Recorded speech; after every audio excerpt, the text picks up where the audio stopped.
सन 1795 मध्य भारत का बस्तर इलाका, जहां घने जंगलों में गूंज रही थी एक पुकार, ये हमारी धरती है, कोई विदेशी इसे पार नहीं करेगा। ये कहानी है उन गोंड जनजाति के योद्धाओं की जिन्होंने अंग्रेजी सत्ता की पहली चाल को रोक दिया था। भोपालपट्टनम क्रांति भारत के सबसे शुरुआती जनजातीय क्रांति में से एक। साल था 1795। मध्य भारत के बस्तर रियासत में महाराजा दरियाउदेव का शासन था, लेकिन उनकी सत्ता कमजोर हो चुकी थी। कुछ साल पहले ही हल्बा क्रांति ने इस राज्य को हिला दिया था।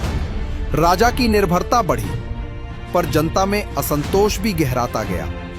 बस्तर की धरती, जंगल और नदी अब केवल शासन नहीं, आत्मा का प्रश्न बन चुके थे। सन 1795 में ब्रिटिश ईस्ट इंडिया कंपनी ने कैप्टन जेटी ब्लंट को भेजा, एक सर्वे के नाम पर असल में यह राजनीतिक जासूसी और संसाधन खोज का अभियान था। ब्लंट का लक्ष्य था इंद्रावती नदी पार करके बस्तर के जंगलों, खनिजों और संसाधनों पर कब्जे की तैयारी।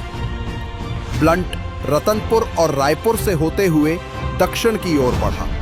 उसका इरादा था इंद्रावती नदी पार कर भोपालपट्टनम के जमींदारों से सीधा गठजोड़ करना, यानी राजा को दरकिनार कर स्थानीय शक्तियों को अपने पक्ष में करना।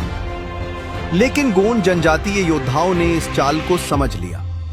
उनके लिए जंगल सिर्फ जमीन का टुकड़ा नहीं था, वो उनकी पहचान, उनका जीवन था।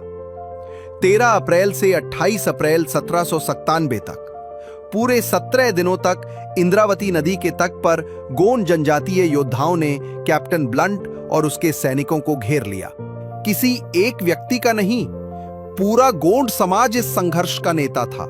उन्होंने शपथ ली, ये हमारी धरती है, हम मर जाएंगे लेकिन अंग्रेजों को नदी पार नहीं करने देंगे। गोंड योद्धाओं ने जंगल और नदी का इस्तेमाल ढाल की तरह किया। ब्लंट और उसकी टुकड़ी को घेर लिया। आखिरकार अंग्रेज अधिकारी को पीछे हटना पड़ा। वो बस्तर की सीमा पार नहीं कर सका और शर्मिंदगी के साथ वापस लौट गया। ये एक ऐतिहासिक जीत थी। इस संघर्ष ने अंग्रेजों को दशकों तक बस्तर से दूर रखा। ये संघर्ष था जनजातीय स्वाभिमान का, ये था धरती मां की रक्षा का। ये थी एक ऐसी कहानी जिसने आने वाले पर्लकोट, तारापुर और भूमकाल क्रांति 1910 को प्रेरित किया।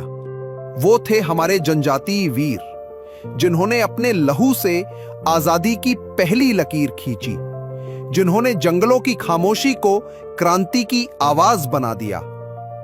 पर अफसोस, इतिहास ने उन्हें भुला दिया। श्री विष्णुदेव साय जी की सरकार उस अन्याय को मिटा रही है। छत्तीसगढ़ सरकार उन भूले हुए नामों को शहीद वीर नारायण सिंह जनजातीय संग्रहालय में अमर कर रही है।